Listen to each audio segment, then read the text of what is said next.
What if I told you that 3i Atlas is beginning to act a little bit more like a system with guidance, navigation, and control? Like a guided spaceship. Oh my Greg, how could you say that? Well, let's have a look at something kind of strange. This object is getting stranger by the day. So let's look at this picture here and think about it. Look at all these jets coming off 3i Atlas. They're all long, they're all continuous, and they're in various and sundry directions. And very strangely so, because 3i, it's one thing to have a tail that's pushed out by the solar wind, and maybe another by just the opposite direction of travel, one from the sun. But to have these anti-tails pointed at the sun that are so long and straight. And that's what we got here in the third part. And they're not all exactly directly at the sun, but they're pretty close. So this raises a lot of curious questions. Why is that? The reason for that is that all space rocks, without exception, have some degree of tumbling, turning, twisting, rotating, usually about multiple axes, all kind of rotation going on in any kind of space rock. And when a comet or object like that starts to outgas, that should impart even more tumbling. Yet these jets are not spiraled, they're not twisted, they're thousands of kilometers long, some almost a million kilometers long, and yet they're straight. They're straight. If it were rotating, tumbling, and twisting, would not these objects be spiraled around? Would they not twist? Would they not have some kind of spiral, or more likely twisting because the object was blowing out this jet? Hmm. Well, it's suggested that the rotation rate on 3i Atlas is 16.6 rotations uh, per hour or something like that. So, or no, it rotates once every 16.16 hours. So almost, a little bit less than an hour day. So if these jets are jets that's pointed at the sun because the sun is heating up certain spots on it, should they not be puffed in discrete puffs? But do you see discrete puffs here? It could be because our resolution is low. It could be because, even this is not a photograph in the James Webb Telescope because it's still a little close to the sun for it to get a photograph. But and the James Webb Telescope will get, unless we get something from HiRISE, which we might get in a few days, the Mars Reconnaissance Orbiter instrument, which might have had 20 kilometers of resolution on the Comet per pixel. The resolution of the James Webb Telescope will be about 40 kilometers per pixel. So it's possible that these are puffed, but they really don't look like it. And here's the other oddball thing. Why is there more than one sun facing jet? Is it just one side where it faces the sun? Why are they multiple ones? I mean, there's just a lot of strange questions about that. Well, you know, uh, indeed, that photograph I just showed you, I believe, was taken on the 9th of November by F. Neblin and M. Buchner, and it showed those tightly collimated jets extending actually over a million kilometers. That's really weird. That's really weird. So now, Avilov did explain, hey, maybe there is pockets of ice in the surface topography and canyons and valleys through our atlas that are surrounded by little mountains that only erupt when they're pointed directly at the sun. And this is a result of those. But then again, you would expect to see the puffin, and you would expect to see maybe just one, why three in different directions that are so-called anti-tails. Why three anti-tails? Hmm. Isn't that kind of curious? Very, very curious. Well, it is so curious that Avi Loeb actually added this to his strange little list of anomalies. He's now up to 12 anomalies. Just for a reminder, the first anomaly was its retrograde trajectory tightly coupled with our solar plane of the ecliptic within 5 degrees. His second anomaly was that it displayed at first somewhere jet anti-tail from the beginning. His third anomaly was that this thing must be a million times more massive than the Mau Mau, and he just didn't think there should be enough mass in interstellar space to account for that. I don't know about that anomaly. He claims it's less than 1% likelihood. Again, that one's kind of odd to me. His retrogrades are less than 0.2%. Yeah, that's 0.1% of the one I just mentioned. And the arrival time, this is the weird one. The arrival time finely tuned to bring it within tens of millions of kilometers of Mars, Venus, and Jupiter, and to be unobservable from Earth at its perihelion, which that was weird. He says is at 0.005%. And I actually calculated that one myself. And yeah, I came up with the same number before I saw it from him. So that is highly unusual. It's like, okay, we don't want you to see us when we're at perihelion. Hmm? Then he said the gas plume, of course, contains more nickel than iron, which is also interesting. He talks about the gas plume only having 4% water by mass, which is also unusual, although there are some astronomical explanations for this. The extreme negative polarization, number 7. Number 8 is it arrived coincident with that wow signal within 9 degrees, which he gave that a likelihood of 0.6%, which is 6 in 1,000, in case, because 1% is 1 in 100, right? So in near perihelion, it appeared brighter faster than any known comet and was bluer than the sun. That's his number 9. 10. It exhibits somewhat anti-solar jets which require an unreasonably large surface area in order to absorb enough sunlight needed to sublimate enough ice to feed the mass flux for those jets.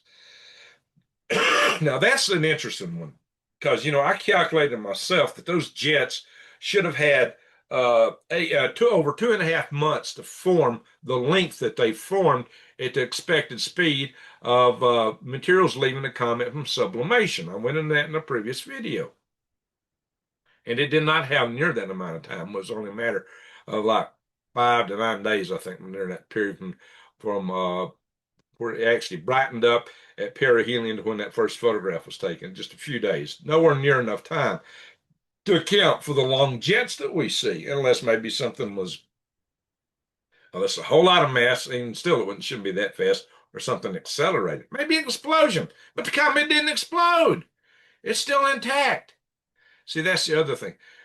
Breaking up would have explained having enough surface area created all that stuff, but it didn't break up. In fact, it doesn't show as much debris as we would normally expect. There's another Atlas comet that about the same time frame that just broke into 3 pieces when going through perihelion, which is pretty typical of comets. Not all of them do, but they typically do eject a lot of stuff, particle-sized particles. In addition to the fine gases which you normally see reflected in the coma and the tails of the comets. So his number 11 was near perihelion. It exhibits non-gravitational acceleration, which requires a massive evaporation of at least 13% of the mass, whereas preliminary images indicate the object maintained its integrity and did not break up, as I mentioned a minute ago. So I kind of jumped ahead on that one. And his number 12 anomaly is the tightly culminated jets. And to me, that is the most unusual. Well, the timing of it arriving at perihelion opposite of Earth is interesting. Though coincidence of the wild signal could be interesting, but this to me looks like guidance. Let's kind of look at some more of these photographs here. You can see these jets. So, and here all the finer jets aren't so obvious. You can see 2 of them real prominently here. Here's the big tail behind it, and a big poof back here. which I thought was evidence this thing blew up, but it didn't. Maybe it fired its engines. It's still probably a rock, guys. But it's interesting. And this is not as much resolution. This is a photograph taken on the 15th. Uh, Rotational gradient. I don't know about that. You can see an anti-tail here, and you normally get two tails coming off of a comet. But the anti-tail structure is pretty interesting. That's probably very grainy here. So that's probably all three tails are in there somewhere. But look at the core of this picture. That's kind of interesting. And we're going to go into that in a minute. Here again is a better resolution picture showing the tails and that type tail. Still not that good. Still not that good in this one. So let's come over here. See that. And finally, this one article here is kind of interesting. This picture from the Nordic Optical Telescope shows a huge brightness in the anti-tail section, which apparently actually just kind of flooded the instrument out, so you can't see any detail. But then back here where the coma is, it looks really weird. There's dark areas. There is, now mind you, every little point on here is a pixel, and those pixels are tens to hundreds of kilometers long. So this is looking at the overall structure of the coma, not the nucleus of the comet. You can't say, well, the nucleus has got a cavity in it like this particular author tried to suggest in this article, because you're not looking directly at the nucleus, you're looking at the coma. But these dark features, especially a dark feature and a light feature here, and a darker feature down here, that's really weird. You don't see that in comets. That is just weird. What is that? It should all be just a glowing gas cloud around a comet. Now, maybe the instrument was so saturated over here that it wasn't picking up good here. But then again, why is all this so bright around it? And you see the stars and other things. It should have saturated all this. Nothing near the comet should have been looking dark. So that's a rather strange thing. This author here is talking about anomalies. He's talking about anomalies other than what Avi Loeb is talking about. This is written by Samuel Lopez on the 13th, about 3 days ago. And he's talking about these pictures from the 11th, taken by David Jewett and Jane Lulu of this Nordic Optical Telescope. And he's making a lot of inferences here, talking about the center is this dark nucleus, and looks like a cavity. It might be something in the coma, but it would be in the coma in the dust cloud. It's not like, it's all these claims about, people publishing junk claiming, oh, here's the nucleus of the comet and it's got these objects on it. It's a ship. And you can't say that. Can't say that. And I can't yet absolutely say it. I can't say it's really a ship of guidance because there could be still other explanations. But boy, is it looking strange. Those tails, those anti-tails being so much longer than they should be, the amount of stuff that come off the comet looking so great in mass quantity, yet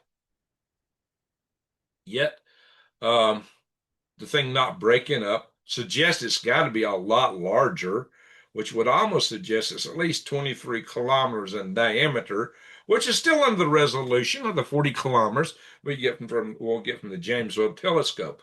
So let's hope that NASA releases some images from the high-res camera on the Mars Reconnaissance Orbiter, because that would have resolution within 20 kilometers and tell us a lot. Supposedly, we're going to get these in a few days. But here's the other thing. Those anti-tails are pointed almost directly at the sun in such a way as to better accelerate the comet to get it out of here. Yeah, and the main tail also. That, you can explain the distance. What appears to be the mass may not be the total mass. It may be the estimated mass and what it would take for a comet at normal sublimation, the speeds of the materials sublimating off the comet, which is like the ice, in the refrigerator freezer evaporating. When you see that ice go down, that's sublimation. That's what we're talking about, guys, sublimation. But the rate of sublimation for comets is typically kind of slow. So now, if you have a high-tech engine accelerating stuff, that could easily explain the length of the tails. and what would appear to be greater mass that may not be because you're using a more efficient system. So there's still a lot of questions here, my friends. Avi Loeb is still estimating it at 40% chance of being unnatural, but he's waiting for further data. He says he might bump it up. And so that means 60% chance, more than even. He's saying it's rock, okay? Everybody's saying, Avi's saying it's aliens. Avi has not said that. He said it might be. He never said it's aliens. A lot of people go, oh, Avi saying it's. Nope, Avi did not say that. Don't put words in his mouth. He said it might be. And when you look at these long, extensive anti-tails, the fact that they're all directed toward accelerating it, but you might expect that kind of sort of, but to have three of them and be so straight over such a distance, that's interesting. To have them so large is interesting. Maybe it's accelerating to get out of Dodge. Maybe it looked around and says, hey, we don't want to be around here. We need to get away from these guys before they figure us out and build a Inselman drive and catch up to us. We got to get a head start. Let's go. Get out of here. Get out of here. Or maybe they planted some probes and we'll see more from whatever this thing is down the road. Like I said, even if they were sending out probes the size of SpaceX Starship or the Space Shuttle, compared to the resolution, you wouldn't see them unless they sent out a whole big fog of them, creating, a lot of reflectance. If they sent out a few probes, you never know it. You never know it. Maybe something landed on Mars. Maybe they'll send something to Jupiter or Venus. Little probes that may self-replicate and start building something. Hmm. And again, from my dark fortress theorem to explain the Fermi paradox, I know I've stated that, civilizations most likely live in comets. So a lot of people say it's a comet. Well, it's absolutely possible that it is a comet and a technological device too. Now, who's told you that? But me, because that is my dark fortress concept, not dark force, dark fortress answer to the Fermi paradox. And of course, what better time to surveil humanity than at this point in time where we're on the potential verge of breakout into space with these new low-cost boosters like Starship, New Glenn, and perhaps on the verge of starting to mine space where we could actually develop a sustainable in-space civilization. We haven't been there before, but we're on the cusp of that. Or we may be on the cusp of World War III and wiping ourselves out. Either case would be highly interesting to any other civilization in the universe. So this would be an opportune time to take a peek at us. But then again, probably it's just a rock. But wait a minute, is there somebody inside that rock? Well, I don't know. So I anxiously await the new photographs we'll get around the 19th of December when we get the best resolution we can get from James Webb and Hubble Space Telescopes and all the other instruments that we'll be looking at it. And hopefully we'll see and have by then the Martian high-rise resolution. So we'll get some more data. But still, even if it is a technological object, it might just look like a rock. Well, just something to ponder. All the more reason to keep looking up at whatever mysteries the universe will bring us. Because it could be a little interesting. So with that, I'm going to say thank you very much for watching. Make sure you subscribe, bang the bell, and click all. And I'll put another video up here for you to watch. Check out that link. And again, thanks for watching. Greg out.